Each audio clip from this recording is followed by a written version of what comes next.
गुढीपाडवा. आता गुढीपाडवा या शब्दाचा अर्थ काय आहे? गुढी म्हणजे तर आपल्याला माहितीच आहे, ज्या गुढ्या दरवाजाच्या बाहेर उभ्या केल्या जातात. पण पाडवा म्हणजे काय? पाडवा या शब्दाचा अर्थ काय? पाडवा या शब्दाचा अर्थ होतो प्रतिपदा. आता प्रतिपदा म्हणजे काय? तर आपले जे मराठी महिने आहेत त्या प्रत्येक मराठी महिन्याचा पहिल्या दिवसाला प्रतिपदा असं म्हटलं जातं आणि या प्रतिपदेचाच अर्थ पाडवा असा होतो. आणि ज्या पाडव्याला गुढ्या उभ्या केल्या जातात त्याला गुढीपाडवा असं म्हटलं जातं. आता आपण या पाडव्याला गुढ्या का उभारतो, या मागचा इतिहास काय आहे? या गुढीपाडव्याचा इतिहास आपल्याच महाराष्ट्रातील एका पराक्रमी राजघराण्याशी निगडीत आहे आणि ते राजघराणं होतं सातवाहन. हे जे सातवाहन आहेत ते इसवी सन पूर्व दुसरं शतक म्हणजे इसवी सन पूर्व 220 ते इसवी सन दुसरं शतक म्हणजे इसवी सन 230 असे 450 वर्ष इतका प्रदीर्घ काळ सातवाहनांनी या महाराष्ट्रावर राज्य केलं. या सातवाहनांचा जो प्रदेश होता तो प्रामुख्याने महाराष्ट्र, आंध्र प्रदेश, कर्नाटक, गुजरात या भागात पसरलेला आणि सुरुवातीला जुन्नर ही सातवाहनांची राजधानी होती आणि जुन्नर मध्ये असलेला शिवनेरी हा किल्ला आहे, ज्या किल्ल्यावर शिवरायांचा जन्म झाला. तो किल्ला सुद्धा सातवाहनांच्या काळातच बांधला गेला आणि जुन्नर जवळ असलेला नाणेघाट जो आहे तो नाणेघाट सातवाहनांच्या काळात व्यापारी मार्ग म्हणून वापरला जायचा. आता या समृद्ध सातवाहनांच्या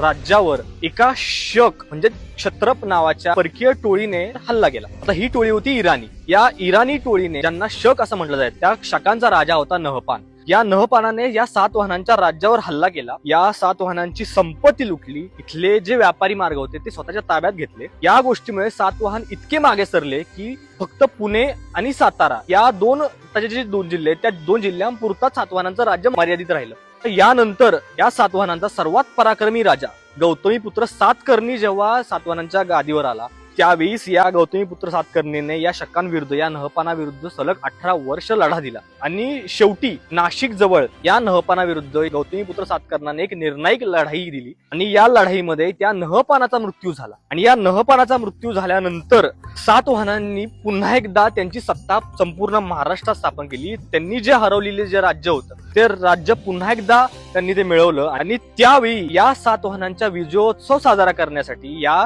महाराष्ट्राचा स्वातंत्र्य उत्सव साजरा करण्यासाठी लोकांनी घराबाहेर गुढ्या उभ्या केल्या आणि त्या काळापासून म्हणजे त्या दिवसापासून आपण गुढीपाडवा हा सण साजरा करायला सुरू केला. ही जी गोष्ट आहे, गौतमीपुत्र सातकर्णाने नहपानाला मारलं, ती गोष्ट नाशिक जवळ असलेली एक जी पांडवलेणी आहे त्या पांडवलेण्यामध्ये या सातवाहनांचा एक शिलालेख आहे. त्या शिलालेखामध्ये ही सगळी गोष्ट कोरून ठेवलेली आहे. हा जो शिलालेख आहे तो प्राकृत भाषेमध्ये, याच प्राकृत भाषेमधून मराठीचा जन्म झाला. पण खरं तर गुढी उभारणं हे विजयाचं प्रतीक मानलं जातं. त्यामुळे गुढ्या उभा करणं ही पूर्वापार चालत आलेली परंपरा आहे. त्यामुळे या गुढीपाडव्याशी निगडीत अनेक कथा सांगितल्या जातात. श्रीरामांची सुद्धा एक कथा आहे जी या गुढीपाडव्याचीच कथा म्हणून सांगितली जाते. पण गुढीपाडवा हा सण प्रामुख्याने महाराष्ट्र, कर्नाटक, आंध्र प्रदेश, गुजरात या भागात प्रामुख्याने साजरा केला जातो. उत्तरेत तितकासा तो साजरा केला जात नाही.